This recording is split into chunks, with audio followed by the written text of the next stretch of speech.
Welcome to it, sports fans, the MKT Show. I'm MKT, and we are getting into it. It's all happening now. It is all happening in sports as we roll back. If you joined us yesterday, we'll talk about it. I said it. I said the way rugby has been rolled back is amateur. And wow, some incredible news coming out today. Absolutely incredible. So, hey, you into the rugby? We'll chat about that. What's happening with the Rugby Championship? I know a lot of people are up in arms. I'll tell you why I think the Springboks being delayed by 48 hours or being given that 48-hour window to decide on what they want to do is a great thing. It's a great thing not only for South African rugby, it is a great thing, an absolutely magnificent thing for world rugby and the Southern Hemisphere. I'll get into that. And if you haven't been seeing it, Project Big Picture, by the way, rejected by all 20 clubs all of a sudden. That's very interesting. Another rumor that came out today, Chelsea are in apparently for Erling Haaland. That is 12 months away. But where there's smoke, there's fire. And that is an interesting project. It is bad news for one player in particular. And I'll tell you who I think that is. And I think if I'm that player, I move in January anyway. Welcome to it, MKT. Gareth Cliff, let's get into it. MKT Show. Remember, like, share, subscribe. Push the thumbs up button. That puts us up the ratings. That's always what you want for somebody like me who has the ego to name a show after himself. That is what I need. Just more affirmation. So if you can click, you know what? Click like and then unlike and then like again. That'll really get the ratings up and make my ego go on fire. That's all we need. All right, let's get into it. Today, full show, Project Restart or Project Big Picture. That has been voted against by 20 teams all of a sudden. Listen, no good decision that I've ever made has been made by committee and also by listening to other people. And generally what you want to do, most people know what they have to do. The tough part is actually doing it, right? The problem with most of the world and the problem with Twitter is most people have never run a business. And this is what happens when people cower. This is why Tim Cook and these guys stay at the top, right? Elon Musk literally does not care what you have to say. It's all about the data. They analyze human behavior. They take the analytics into it. Quite frankly, let's be very honest. People don't know what they want. The only truth we have seen throughout since time immemorial is that people don't know what they want. So I am absolutely gobsmacked that the Premier League, all 20 clubs, have now changed their minds all of a sudden. Listen, the problem with most people in the world is they've never run their own business. Everybody wants to have an opinion, right? But most people have never run their own business. So when you're a businessman, the real thing is to listen to less people. And ideally, what you'd like to listen to is, if you can hit the jackpot, is people that have run 4 or 5 businesses and failed on a massive scale. That's the ideal. But most people on Twitter are sitting at home, eating corn chips and watching reality television. Why are the Premier League pandering to these people? Why are the Premier League feeling bad because people are going on Twitter and putting hashtags up? I don't understand it. What's the rush? And by the way, if you're going to be a maverick, as the Premier League was built on, I don't want to bore you with the story of how the Premier League was built and why it was built, but it's a rebel league. The Premier League is a rebel league. That's what it is. That's what the foundation was. The English Football League, you're a joke. The FA, you're a joke. Let's distance ourselves. And by the way, we'll help you from arm's length and we'll make the money. Don't worry about it. We don't need your help. We'll follow your rules, but we don't need your help in terms of building the business. Why change now? The beauty of the English Premier League is that it's not bound by corporations. It's not bound by the FA. It's not bound by bureaucracy. And all of a sudden, a little blowback and you fold. Listen, the great businesses, there's always blowback. If you are successful, this is natural.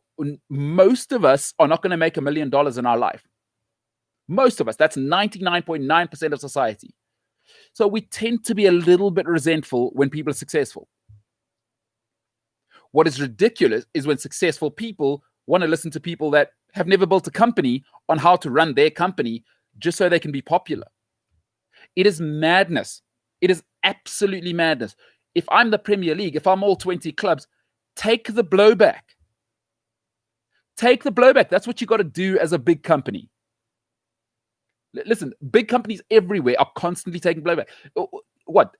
Listen, Apple every year, every 3 months, right? I don't have an Apple. I'm not really in the Apple world. But I listen to all these cool people who think they're designers and work at coffee shops and have man buns complaining about, oh, the new update is so ridiculous. Tim Cook, he hasn't innovated since Steve Jobs. What do they do every year? They release a $10,000 laptop, and like clockwork, Richard with the man bun, sitting with his cafe latte, buys the new laptop every year. Every year, the new update software on Apple isn't good enough. My goodness. Is it Apple? Is it iPhone 10, wherever they are now? Okay, let me get the 10X. Every year, like clockwork. Folks, people don't know what they want. And it worries me when big business bends and folds because of public pressure. It's ridiculous.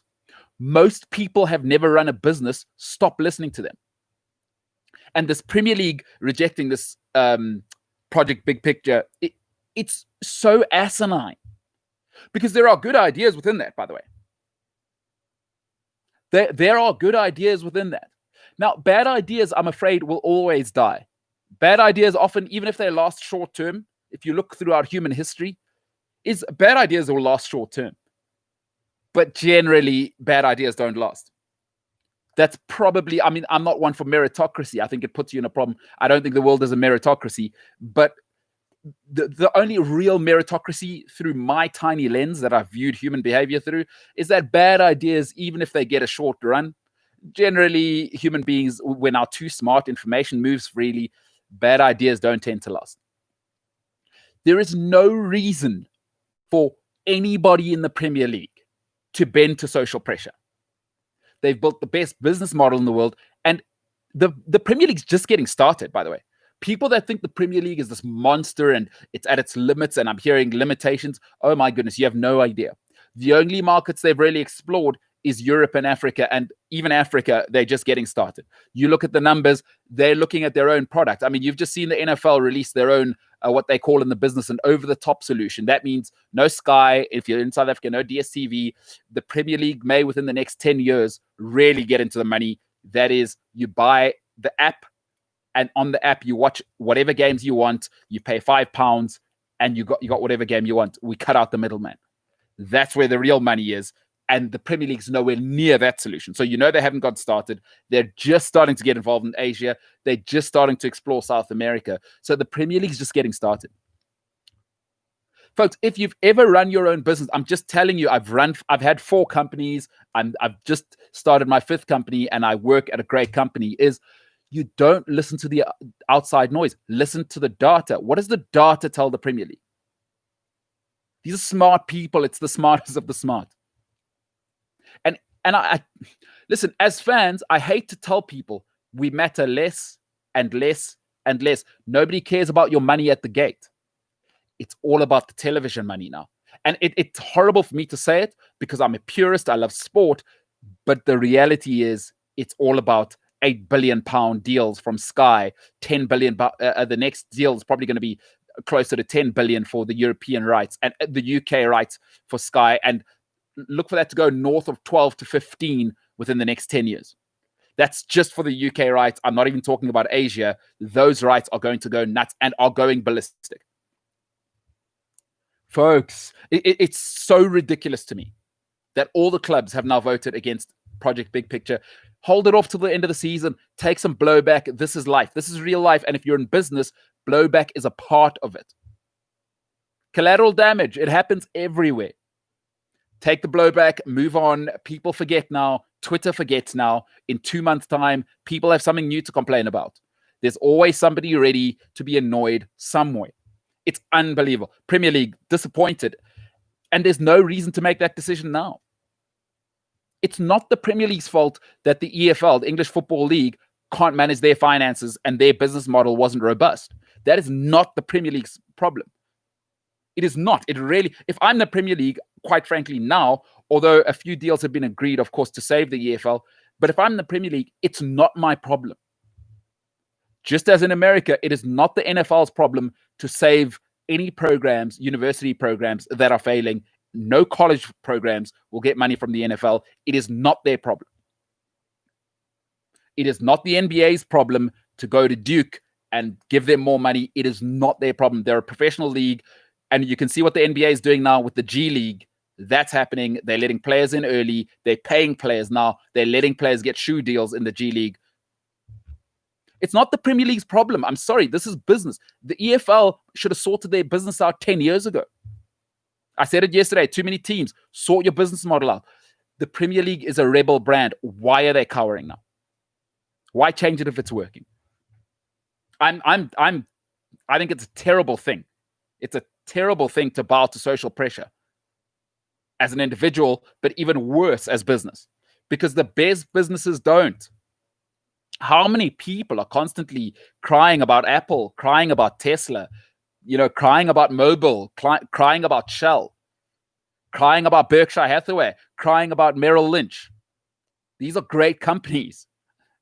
They are robust. They are listen, you can have your philosophical standing, but Warren Buffett just does not care what you think. He owns Brooks. He owns 9% of, they've just upped their share, 9% of Coca-Cola. Listen, great story. You can go and read this up. Warren Buffett bought, I think it was 7% of Coca-Cola. And he has a great story when they ask him, why did you do that way back in the day? Is everybody likes soft drinks. Simple as that. He knew that 40 years ago when he invested in Coca-Cola. When Coca-Cola was nothing, a dead stock. A dead stock. We have people are going to be obese. People are going to have teeth problems. Warren Buffett held strong. They now own 9%. Berkshire Hathaway now owns in and around 9% of Coca-Cola. Can you imagine? That's just one of their smaller holdings. Everybody's always saying, oh, simple sugars. Coca-Cola, let go of it. Warren Buffett says, get the hell out of my face. That's not what the analytics tell me. And Twitter's not real life. Somebody needs to tell the Premier League this. Twitter is not real life. It is a tiny microcosm of people sitting somewhere, eating corn chips, drinking their soft drinks, and feeling bad about themselves, never having built a business in their lives. I'm sorry, businessmen shouldn't listen to the average Joe out there. You're giving them something special. People don't know what they want. Stick to your policies. Project Big Picture, I'd love to know what people think, but I'm sorry, I'm out on that. The day I allow the common man out there to tell billionaires how to run their businesses is the day it's absolute madness. That is ludicrous. I won't have it now, and I will never have it. And by the way, I'm way left. Some of my policies, if you listen to the Gareth Cliff show, I'm on the opposite side of big business, but I've also run businesses. Sorry, there's a sharp end to business. I know people don't like it. I know it's a softer time. It's a different time. Hey, everybody love everybody. This isn't Montessori. And business is real, people. I'm starting to work in decent-sized businesses now. It is real. There is a sharp end. And it's not for everybody. Some people, maybe you just go work at the bank and you collect your check. You work 9 till 5, collect your check, and you never have to take any risk. And then everyone can tell you how to whinge and complain. But if you want to be at the top, don't ever listen to anybody on the outside, please, unless they've run a business. And running a business, by the way, means have you run it for 5 years successfully and actually kept the doors open, not just you registered your bank account. So to the Premier League, disappointing. Listen, to some bad good news. Let's go over to some bad good news. Not sure if you read today, but the Springboks were delayed. If you're a rugby fan, the Springboks have delayed their travel plans. They haven't gone to Australia. Of course, Rugby Championship essentially going to happen in a bubble in Australia. Today, though, it came out, the Springboks travel plans delayed. There's Zoom meetings galore. Probably a lot of mics that are muted because we've seen the age of the people that run rugby. They are not good with technology. Those folks are not good with tech. You are on mute. I imagine that happens a lot at that level. But today it came out that the Rugby Championship may be delayed. The Springboks are being given 48 hours to decide whether they are in or they are out. 7 November, of course, the deadline there. Certain concerns from Nienaber's side. He says players should need 6 to 7 games to prepare. It's impossible from here. Where we 14th, 3 weeks till the end of the month. Then you play in 4 weeks' time. At the best, that's 3 games. And ideally, you probably want to rotate guys out and rest. People are complaining. I've seen on Twitter, I've seen some of the media going, oh my goodness, this is the end. It's the worst. The world is burning down. I say, awesome.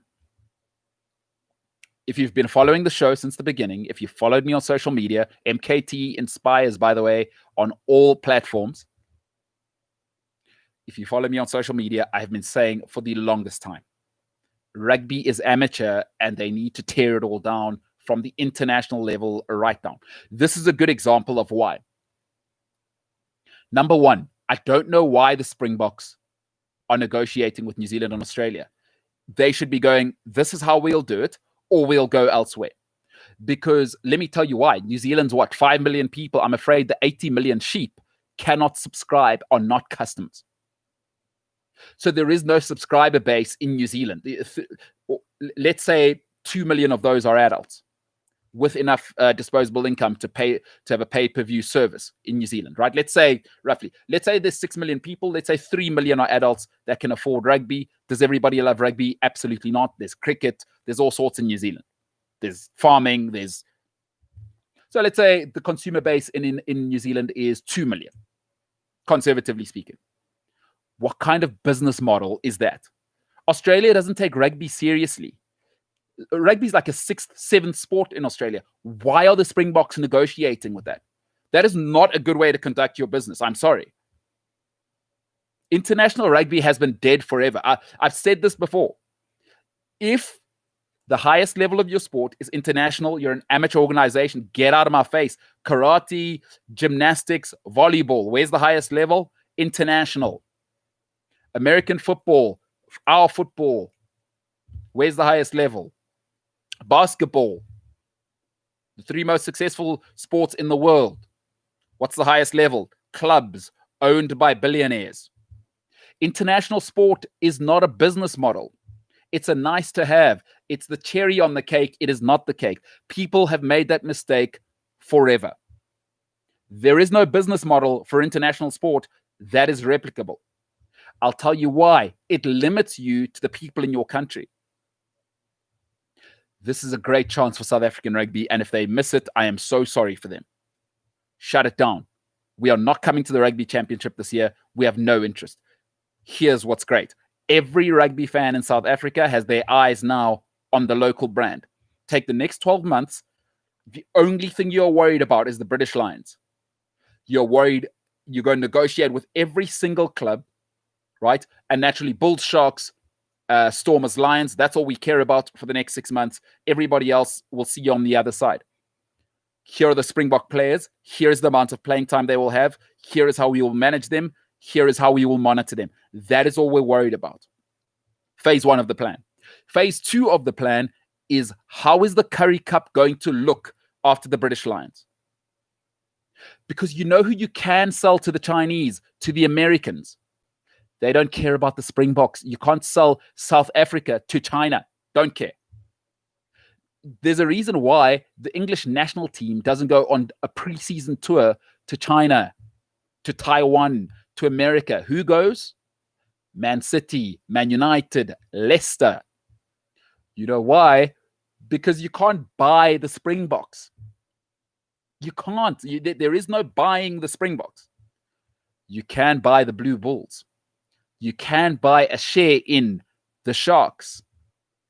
Look at the ownership groups in Italy. Look at the ownership groups in England. Russia, America. Look at the top. Who's it owned by? China. Saudi Arabia just tried to buy Newcastle. Look at Man City, UAE. You can't buy into the Springboks. And that means there is a cap. Rugby's already a niche sport. Why do you want to cap a niche sport? The earning potential of a niche sport it's so ridiculous to me. So the Rugby Championship being cancelled, that falling apart is awesome for South African rugby if we don't get emotional about it. Stop living in the past. Who cares about playing the All Blacks? Honestly, Let's play a World Cup every 4 years. Make it like the Olympics. I don't care. I honestly do not care about that level of rugby because it's not just about sport. It's about the business side of things. You know who I want getting paid? Players. Players. You know how you do that? Get billionaires involved. Pay the players. It is an unbelievably brutal sport. Pay the players. And we don't pay players on goodwill. I'm sorry. You don't pay on tradition and history and all this nice stuff. That can be the extra. Play the All Blacks twice a year. I actually don't care. Pay the players. The model now for South Africa, if they're serious, for me, I'm disappointed if we play in the Rugby Championship because who cares? You know what I do care about? British and Irish Lions. That comes around every 12 years. Scarcity is the key to product. So here's what I do. Once again, Curry Cup, revamp that whole thing. Let's work on what is that going to look like after the British Lions. British Lions focus number one. Our players go and play, of course, at the Stormers Sharks, wherever it is, and we will monitor those 25, 35 players. That is our only interest. No other players may be selected out of those 25, 35. Let's be businesslike. Let's manage those players and let's have them fit and ready. We go on an end-of-year tour at the end of the year, and we might even take a second team, but we make sure we do get some time for the boys.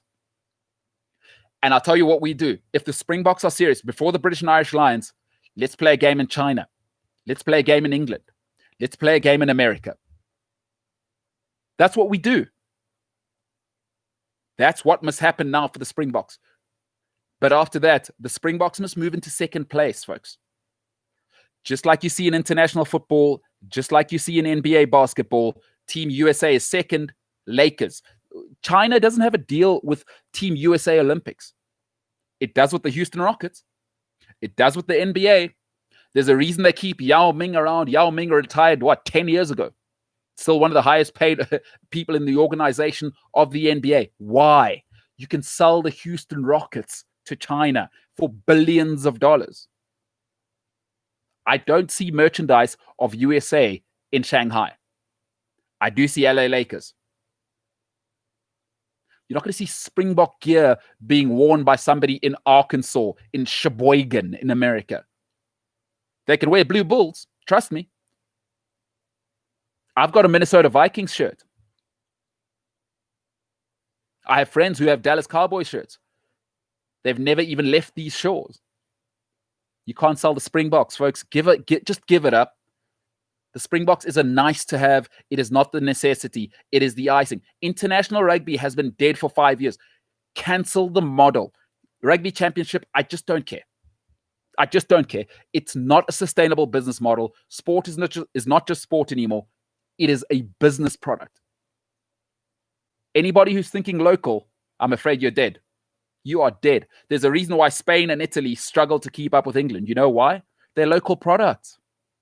I mean, how long has it taken Italy and Spain to give us an English commentary base, an English, what we call shoulder commentary, where they go to the studio? How long did it take for them to get Guy Mendieta in studio and give us a La Liga English commentary? They're miles behind. It was just a Spanish product. That's La Liga's biggest problem, is they can't sell it to the world, is they still think of selling it in Spanish. I'm sorry. No, not real. Chinese people in China speak English. People in Sweden speak English. Like Spanish isn't central, right? Listen, just because it's the United Nations language, it does not mean it's the global language, I'm afraid. This is not true.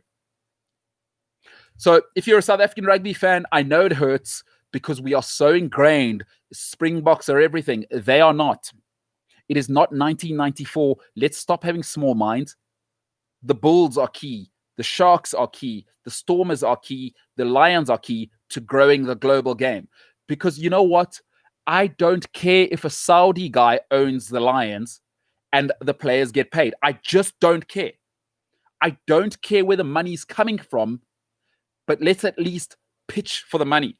I pitched to a lot of VCs, by the way, venture capital, if you don't know what that means.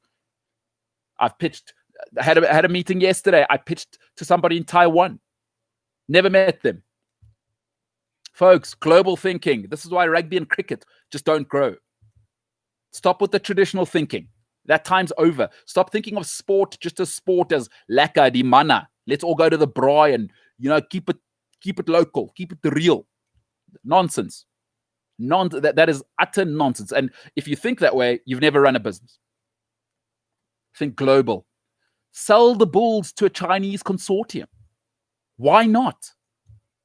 Why? It makes no sense to me. Why is the Currie Cup final not being played in Shanghai this year, in London the next year? Folks, why do you think IPL's outdoing international cricket? I'm not crazy. You can see yourself that it doesn't work trying to sell international sport. It does not work. IPL outdoing international cricket. IPL's been in town for 5 minutes. 5 minutes. The viewership numbers, I was looking at the income, are through the roof. Big Bash outdoing international cricket. Because you can sell the Kolkata Knight Riders and you can sell that to somebody in Abidjan. They can buy that. Let me tell you something. Chelsea are more popular in Ivory Coast because of Didier Drogba than the Ivory Coast national team. A real thing. So I don't know. I don't get this traditional thinking. I'm not one for. You know what? I don't know. I guess people that think they're smart would call me postmodern. But I'm also in the real world. The real world is global, people. The real world is global. This notion of the Springboks being the most important thing in rugby is just ridiculous. Rugby Championship's a dead model. Burn it down to the ground. It is great news.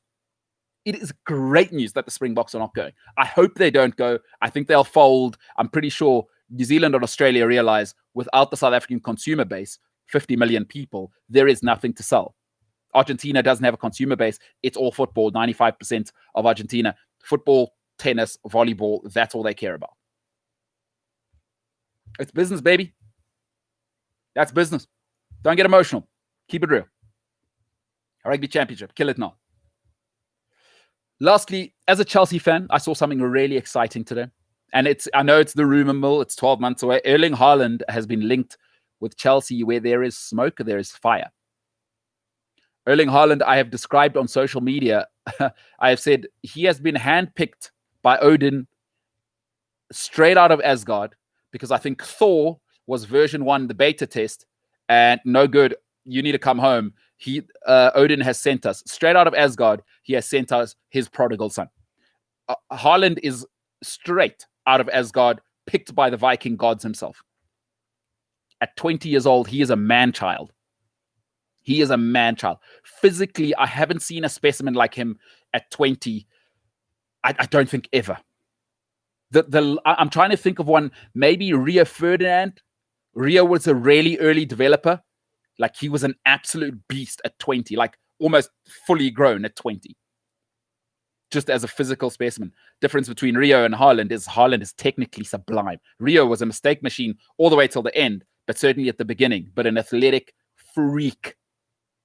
Cristiano Ronaldo was a stick early on, by the way. Ronaldo really only grew into himself around 23, 24. That year when he won the World Player of the Year at 23, that was when Ronaldo really became just a different beast. Just a different animal. Haaland at 19 looked like he could be 28. And the types of goals, the variety of goals he scores for a 19, 20-year-old is insane. Chelsea get him. Let me tell you, bad news for Tammy Abraham. I think Tammy Abraham should be gone now because for me, he's the third option. Number one, where's the physical strength? Honestly, why is Tammy Abraham unable to use his body to shield the ball? Number two, the technique is awful. He's got a worse first touch than Romelu Lukaku, which I'm sorry, that's not going to work. Lukaku at least gives you that strength and ability to, if he can actually have a first touch to control it, hold the ball up. But Tammy Abraham, I don't see what it is. I don't see it. There's nothing to love about Tammy Abraham. There just isn't. He's not in the same universe as God's favorite son, Erling Haaland. Just a Nordic god. Chelsea sign him. Listen, Werner, Pulisic, and Haaland. If you don't think that's a problem, then I don't know where you're living. And that's not like a problem short term. If you're a football fan, that's a problem for you like 10 years.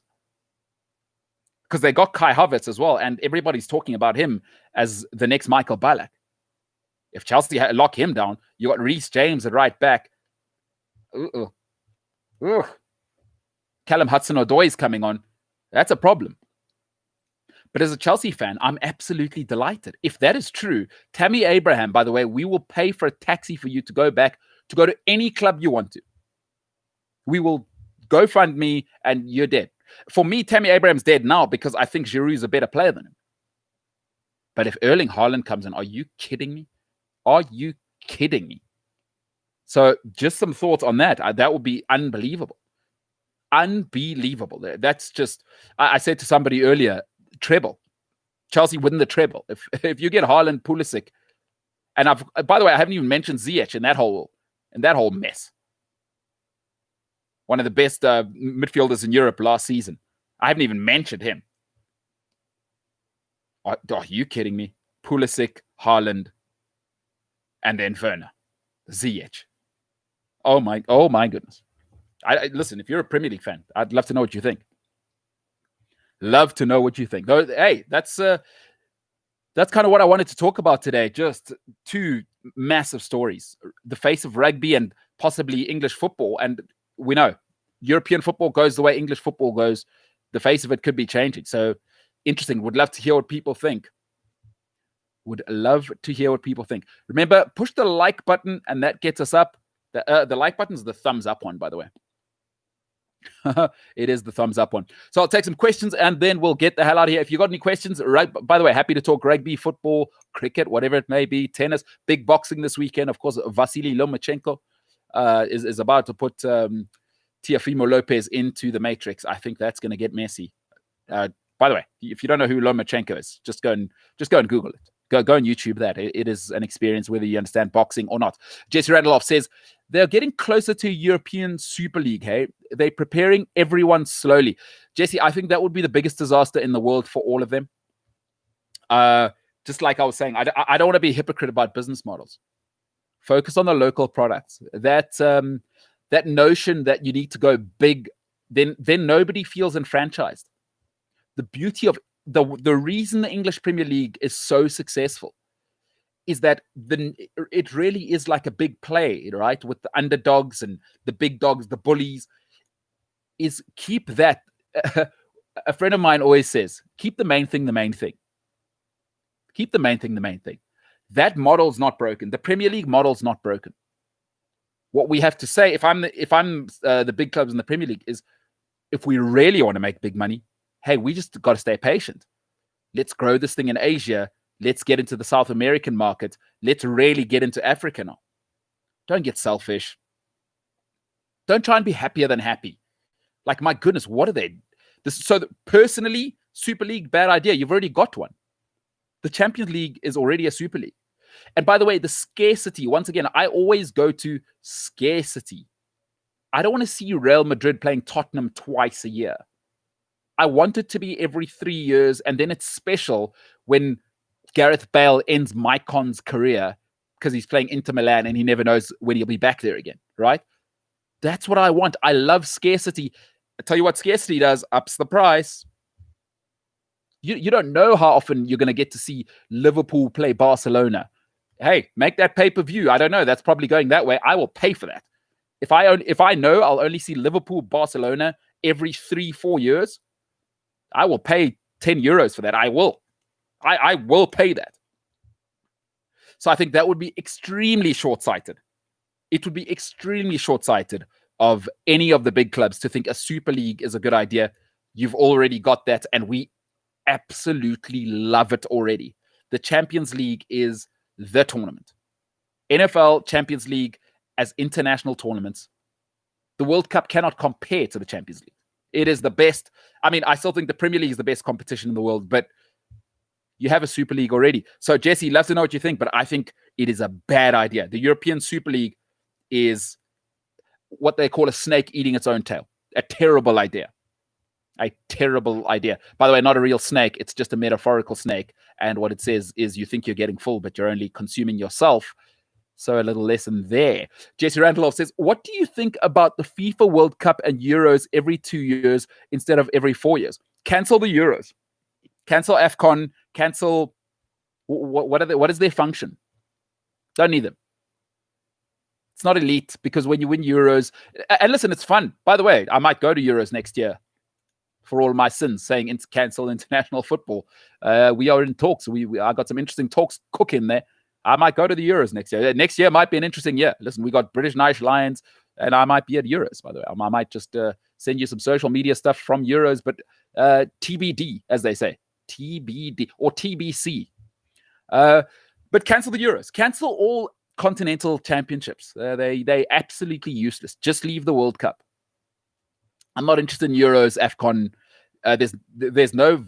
What is the viability of the business model? What does it actually add to the calendar other than tiring players out at a very watered down level?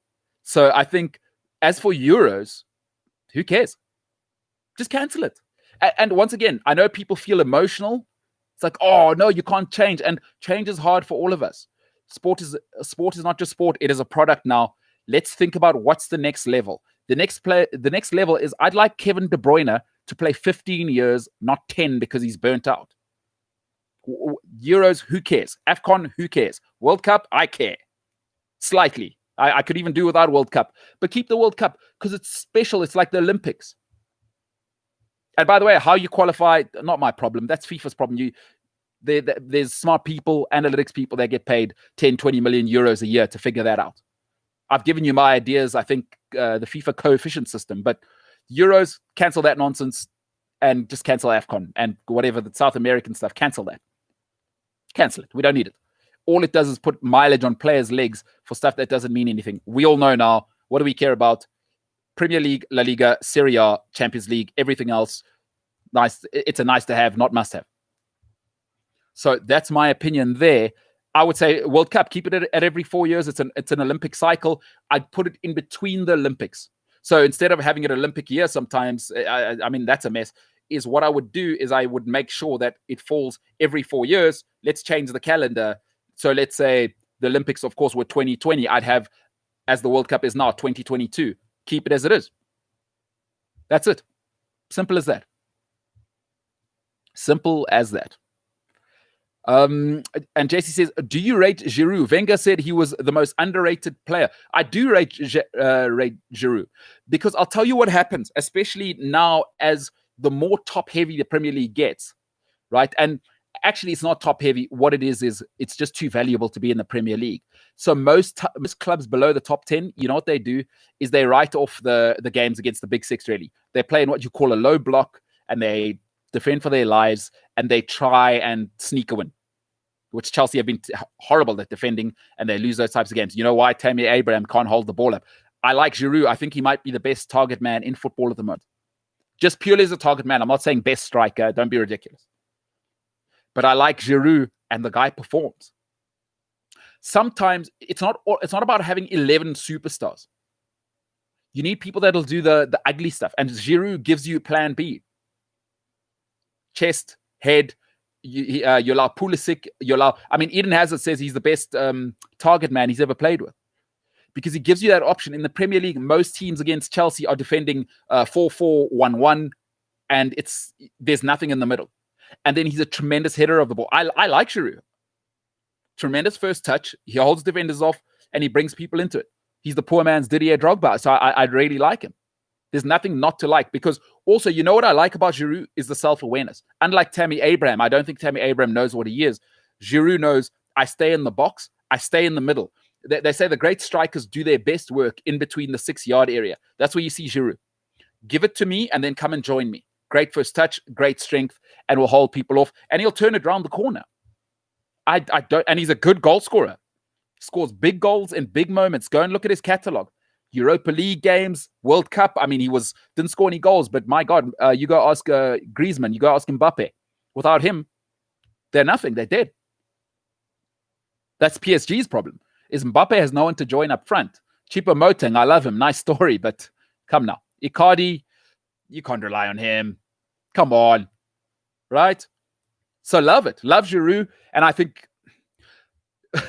You know what? I always say, I don't like the word underrated because I always say, when you say you're underrated, it's a failure in presentation.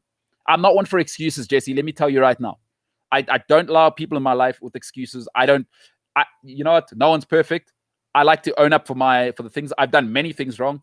Don't give me excuses. If you say you're underrated in life, all it is a failure in presentation. Like Giroud, Arsene Wenger, hey, he found Thierry Henry playing left wing at Juventus, and the rest is history. So he knows a thing or two. M. Jackson. So I hope, I wonder if that's Michael Jackson from the grave. We'll never know unless M. Jackson can put in the comments section whether it's, yeah. So Michael Jackson, if it is you from the grave, Thriller, great album, really, really good album. If not, let's just read the question. M. Jackson says, I think there should be different leagues, one for the international market and another lower division for the passionate fans. Not all of us want the business aspect of sport. Now, you see, here's a person who's thinking. Here, M. Jackson, possibly Michael Jackson, the best-selling artist of all time. We don't know yet. TBD, TBC is thinking. Now, this is how adults behave. Because if you haven't been to the UK, just to be clear, they don't love international fans there. Because I tell you what we do is it's now become very, very expensive to go to Premier League games. And the atmosphere in English football, and English people are traditionalists, is they say it's waning because the local fans can't afford it anymore, but the traveling international fans can. And let's be honest, not every international fan knows all the songs, understands British banter, so the culture changes, you can't get rowdy. And essentially what the way most people are feeling in English football, and I lived there when it was at its peak, 2005, 2004, 2005, 2006, around that time. But the reason that most hardcore fans are saying we don't love it is because the atmosphere has changed. They're saying grounds aren't as loud. The cheering's not as loud. Not everybody knows the songs. It's because the international travelers are making up 30, 40% of the grounds nowadays. And that's the Premier League model, right? Is we want the money. We want the money. If you're from overseas and we need you, you're from China, you're from South Africa, oh, tell you what we'll do. We'll limit the number of tickets we sell to the local. And this is real, by the way. I'm telling you something that's real. We limit the number of tickets we sell to our local fans who have bled the colors of the club since they were born, basically indoctrinated into a cult since you were in the womb. And now you can't even buy a ticket because some guy from Lagos wants to come and watch Chelsea Arsenal and is sitting in your seat. So I think, you see, that's an interesting way to look at it, M. Jackson. That is a great way to look at it, is what are the alternatives? Because that's business, baby. You can either complain and fold your business, or what is the way for us to survive? And I think that is an interesting way to look at it. And I think that's already happened, right, Mr. Jackson? Is I think what you're saying is kind of agreeing with me.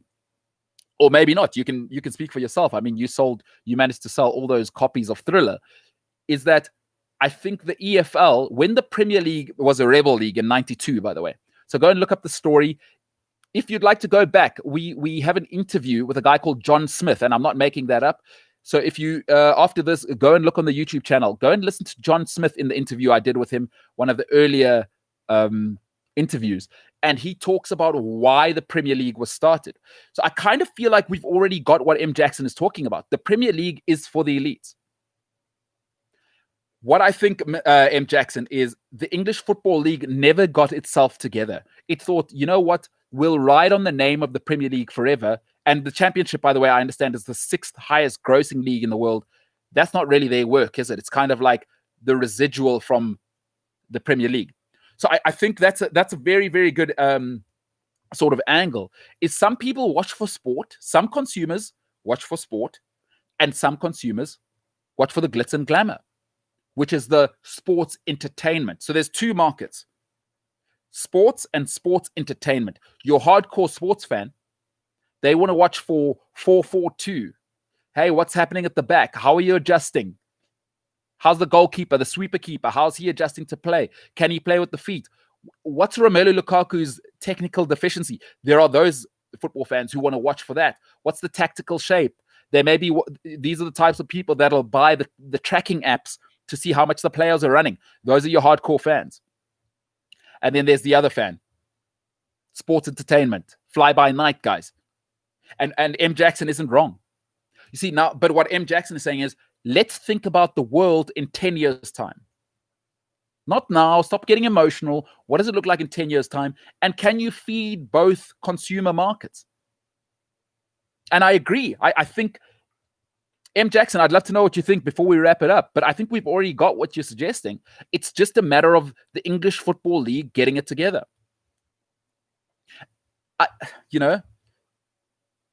So I just don't know if there's any other way than, folks, business is brutal. Business is a brutal, brutal thing. For me, the English Football League, okay, they're going to get a rescue package from the Premier League, but I'll tell you the problem now. There's no free lunch. There is no free lunch. If the English Football League think the Premier League owners have become billionaires because they've just gone, oh, here's 250 million to every Tom, Dick, and Harry that cries foul, they are hugely mistaken. There are going to be ramifications for the English Football League because they've gone, oh my goodness, we don't know what we're doing, and we're not willing to make hard decisions. We're just going to take the money from the Premier League. That's going to cost you long term. Friend of mine the other day, great point, by the way. And we were talking about, he's a bit of a fitness freak. I like a bit of fitness as well. And we were talking about, we wonder why people struggle. And he's a PhD in psychology and or in psychological studies. And he said to me, here's the thing. Most people don't like to suffer now to be happy later. Most of us are happy now. We'll deal with later. And often happy now, we'll deal with later. Listen, I've been a gluttonous booze bag in my 20s. Doesn't work. Happy now and I'll deal with later. That's cool when you're 21 and at university. When you're an adult, when you're running a business. Warren Buffett, patient. Buffett's line is, you invest, right, and you wait it out. He says, I don't listen to nonsense. I listen to the numbers. He says, I listen to the numbers. So Warren Buffett goes, unhappy now. I can see where the trends are going. I know what human behavior is like. Why can't the Football League do that? The Premier League makes hard decisions, boy. You don't think they're brutal? They will cut you out. You ask the English Football League and the FA. And lastly, Mark Jackson says, you've explained the concept well. I'm not a musician, just a long-time Gareth Cliff listener who happens to be a football fan. Hey, good for you. Listen, look out. We got some stuff coming. So it's not Michael Jackson, for those people who thought, Annie, are you okay? Are you okay, Annie?